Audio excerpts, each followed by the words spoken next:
जी अस्सलाम वालेकुम स्टूडेंट्स, मैं हूं आपका chemistry teacher Ishtiaq Ahmad. Students, ये लेक्चर है चैप्टर नंबर 6 का सेकंड लास्ट लेक्चर बनता है मोलैरिटी। इससे प्रीवियस आपने परसेंटेज के बारे में स्टडी किया था, उसके जो 4 टाइप्स हैं परसेंटेज की आपने वो स्टडी की थी।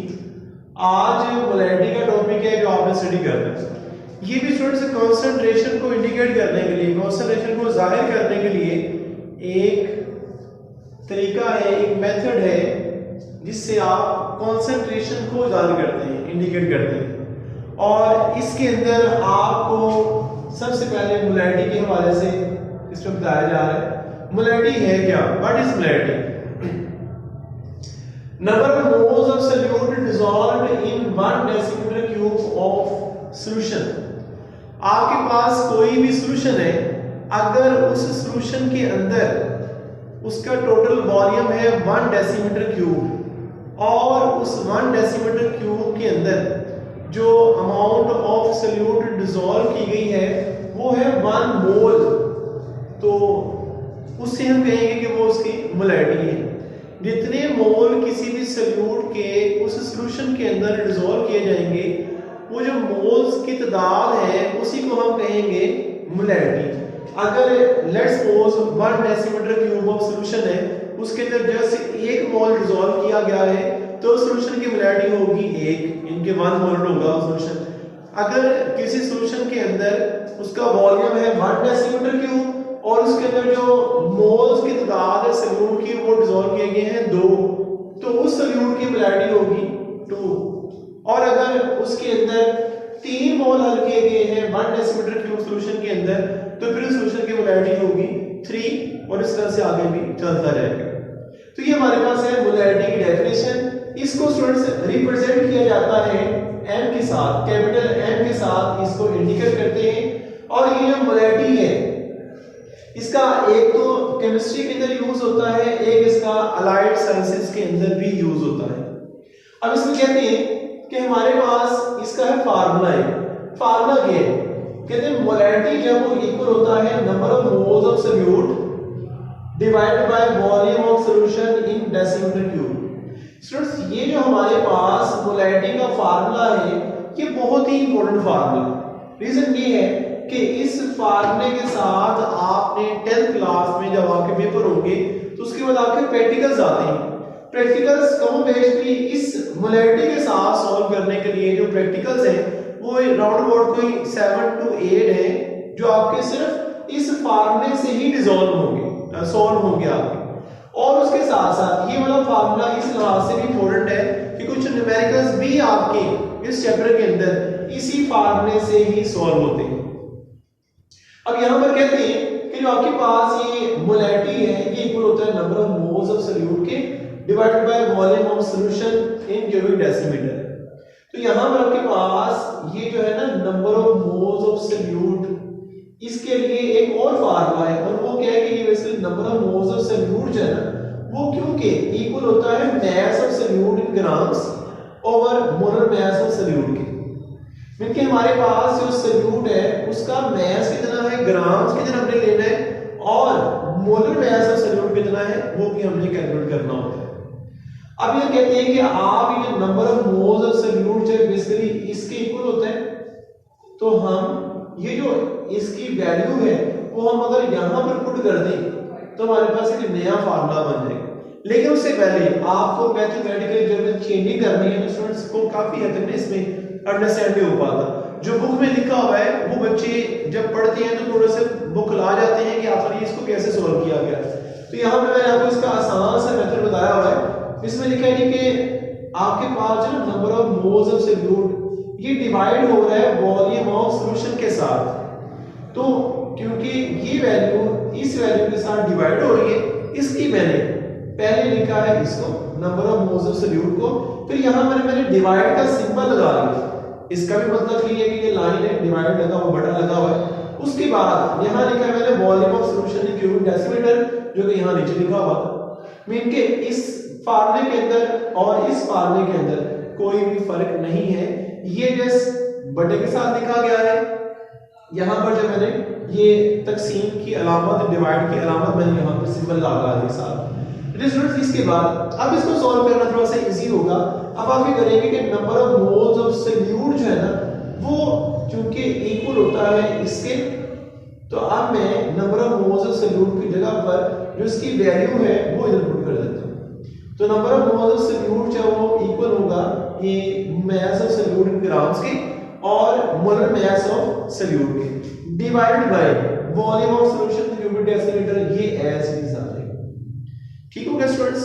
अब इसके बाद हमारे पास ये जो डिवाइड का सिंबल है, आपने मैथ के अंदर काफी क्वेश्चंस करते हुए ये किया होगा कि अगर इसके नीचे कुछ नियमीन के 1 है तो जब आप इस डिवाइड के सिंबल को चेंज करते हो, उसको मल्टीप्लाई में कन्वर्ट करते हो, तो ये जो वैल्यू होती है ना इस डिवाइड से आगे वाली वैल्यू, ये इसका बटा उल्ट जाता है। जो न्यूमिनेटर है वो डिनोमिनेटर में आ जाता है और डिनोमिनेटर जो वो न्यूमिनेटर में आ जाता है। न्यूमिनेटर मीन जो ऊपर वाली वैल्यू होती है उसको न्यूमिनेटर कहते हैं और जो नीचे वाली वैल्यू होती है बटे के उसे कहते हैं डिनोमिनेटर। तो आपस में इंटरचेंज हो जाते हैं। ठीक है। अब इसके बाद यहां पर क्या किया गया, सिंपल इस डिवाइड को मल्टीप्लाई में कन्वर्ट किया गया और ये जो बटा है इसको डाल दिया गया है। तो ये देखिए हमारे पास फार्मूला बन जाएगा मोलैरिटी, ये मोलैरिटी लिखा हुआ है। उसके बाद mass of solute in grams over molar mass of solute, ये मैंने एज इट इज यहां पर ऊपर लिख दिया है। मल्टीप्लाई में ये मैंने मल्टीप्लाई का साइन दिया, कन्वर्ट किया डिवाइड से मल्टीप्लाई, और ये 1 over volume of solute in cubic decimetre मैंने लिख दिया। ठीक हो गया स्टूडेंट्स। अब इसके बाद अगर यूनिट यहां पर है डेसीमीटर क्यूब में, अगर मैं इसको कन्वर्ट करना चाहूं सेंटीमीटर क्यूब में, तो मैं क्या करूंगा कि इसको 1000 के साथ डिवाइड कर दूंगा। अब क्योंकि ये वैल्यू ऑलरेडी नीचे लिखी हुई है तो मैं इसको डिवाइड करूंगा तो 1000 को नीचे लिखूंगा बल्कि इसको ऊपर लिख दूंगा। उसका भी स्टूडेंट्स मतलब एक ही होता है कि आपने 1000 के साथ उसको डिवाइड कर दिया वॉल्यूम ऑफ सॉल्यूशन को यूनिट चेंज करने के लिए। यहां पर डेसीमीटर क्यूब है, इधर ऊपर 1 है, यहां पर सेंटीमीटर क्यूब है, इधर ऊपर 1000 है। ठीक हो गया स्टूडेंट्स। तो ये आपके पास था मोलैरिटी का टॉपिक जो कि आपको अंडरस्टैंड करवाना था। इसमें ये तमाम तर चीजें जो आपको यहां पर दी गई है मैक्सिमम हद तक शॉर्ट क्वेश्चंस के अंदर ही आती हैं।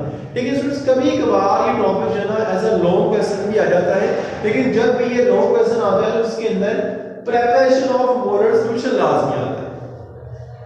तो इसलिए आपने इसको अच्छे तरीके से अंडरस्टैंड कर लेना है कि इसके समझने में किसी किस्म का आपको मसला ना हो। तो यहाँ पर मैं आपको बता रहा हूँ कि प्रिपरेशन ऑफ मोलर सॉल्यूशन की तैयारी कैसे करती है।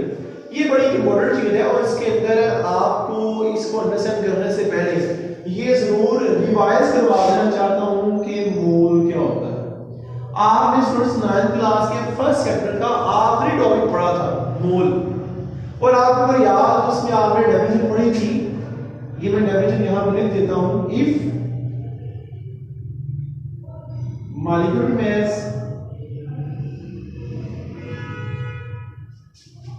atomic mass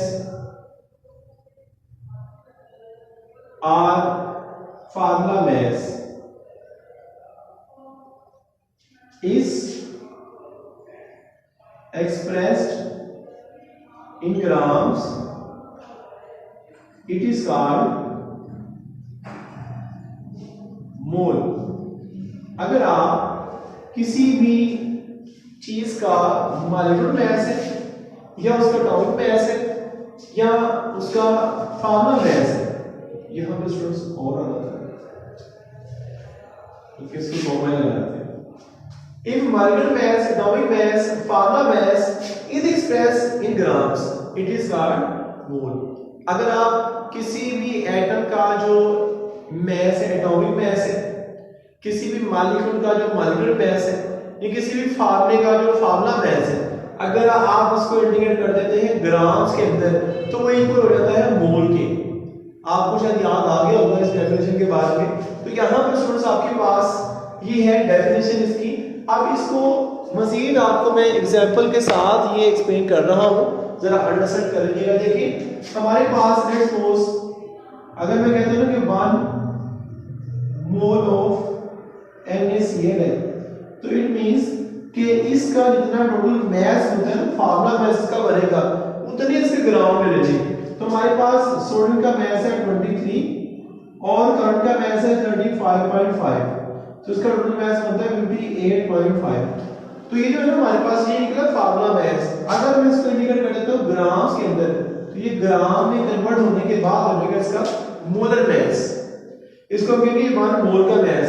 इट मींस अगर मैं ये बात करता हूं कि मैंने NaCl का 1 मोल लिया है, 1 मोल ऑफ NaCl, तो इसका मतलब है कि मैंने 58.5 ग्राम लिए हैं और 58.5 ग्राम लेकर मीन के 1 मोल लेकर मैंने इसके अंदर डिसॉल्व करना शुरू किए। अब ये क्या है? ये फ्लास्क है, ये मेजरिंग फ्लास्क में से कहा जाता है। अब इस फ्लास्क के अंदर कोई भी सॉल्यूशन बनाए और उस सॉल्यूशन का वॉल्यूम अगर हम इस साइन तक कर लें तो ये टोटल वॉल्यूम बनता है 1 डेसीमीटर क्यूब के। अब ये 1 डेसीमीटर क्यूब है, ये हमने यहाँ पे सॉल्यूशन बनाना है, तभी तो हम इसकी मोलैरिटी के बारे में जान पाएंगे इस तरह से, तभी तो हमने मोलर सॉल्यूशन को प्रिपेयर कर पाना है। तो यहाँ पे कहते हैं कि आपके पास ये जो एक फ्लास्क है, आपने इसके अंदर अननोन मास कोई भी थोड़ा सा आपने ले लेना है, तो थोड़ा जितना मर्जी हो सकता है इतना सा आपने ले लेना है इसका मास, और इसके अंदर आपने डालना है, ये है वाटर, इसके अंदर आपने 1 मोल ऑफ NaCl डाल दिया। अब 1 मोल ऑफ NaCl डालने के बाद आपने इसको करना है डिसॉल्व, हल करना है आपने, और हल करने के बाद आपने इसमें मजीद जो है ना वो डाल देना है वाटर, और वाटर डालना इतना है कि इसका जो टोटल वॉल्यूम है सॉल्यूशन का बढ़ता यहां तक इस निशान तक जो है टोटल भर जाए। जब इस निशान तक भर जाएगा तो हमारे पास ये बन जाएगा एक ऐसा सॉल्यूशन जिसका वॉल्यूम 1 डेसीमीटर क्यूब है, और इस 1 डेसीमीटर क्यूब सॉल्यूशन के अंदर जो सॉल्यूट है उसका जस्ट 1 मोल डिसॉल्व हुआ है। तो आप इस किस्म के सॉल्यूशन को बोलते हो ये वाला है 1 मोलर सॉल्यूशन।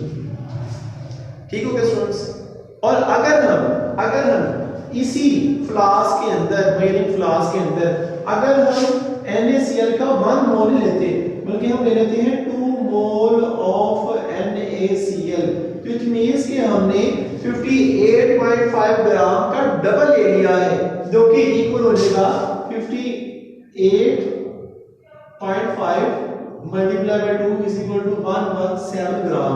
इट मींस कि अब हमने 117 ग्राम NaCl को लेकर इसी के अंदर एज इज, जैसा आपको पहले मैंने बताया है कि थोड़ा सा पानी लेकर आपने इसके अंदर 107 ग्राम मीन के 2 मोल ऑफ NaCl इसमें डिसॉल्व करने हैं, और फिर इसके अंदर मजीद पानी डालना है और उसका सॉल्यूशन जो वो यहां तक आपने भर देना है, बना देना है। तो अब हमारे पास एक ऐसा सॉल्यूशन बन जाएगा जिसके अंदर सॉल्यूट के 2 मोल्स डिसॉल्व हुए हैं और इसका टोटल वॉल्यूम जो वो है 1 डेसीमीटर क्यूब। तो हम इस किस्म के सॉल्यूशन को बोलेंगे वो वाला है 2 मोलर, और एज इट इज इससे आगे भी चलता रहेगा। तो ये स्टूडेंट्स हमारे पास आज का लेक्चर था मोलैरिटी का। उम्मीद है आपको सारा समझ आ गया होगा। इसकी जैसे मैंने आपको पहले बता दिया कि शोर पर्सन के हवाले से इंपॉर्टेंस काफी ज्यादा है, उसके अलावा ये ऑब्जेक्टिव के हवाले से भी काफी इंपॉर्टेंट है, न्यूमेरिकल भी इसके काफी हद तक आते हैं, उसके अलावा प्रैक्टिकल भी इसके काफी हद तक आते हैं। तो ये स्टूडेंट्स ओवरऑल जो टॉपिक है ना कांसेप्ट के हवाले से बहुत ही इंपॉर्टेंट है, तो इसको आपने लाजमी स्टूडेंट्स अच्छे तरीके से रेडी कर लेना है। उम्मीद है कि आपको इसके हवाले से टोटल जो समझ आ चुका होगा। अगर किसी भी चीज में कोई भी आपको मसला दरपेश हो रहा हो तो बेटा जरूर अपने पास पर्सन नोट रखिएगा। इंशाल्लाह आपकी जब भी लाइव क्लास होगी उसमें आपको ये जो प्रॉब्लम्स है आपके सारे सॉल्व कर दिए जाएंगे। अगर आपको कोई भी प्रॉब्लम रहेगा तो इंशाल्लाह उम्मीद है कि कोई प्रॉब्लम नहीं होगी। ठीक है स्टूडेंट्स, इंशाल्लाह नेक्स्ट लेक्चर में फिर आपसे मुलाकात होगी। तब तक के लिए अल्लाह हाफिज, शुक्रिया।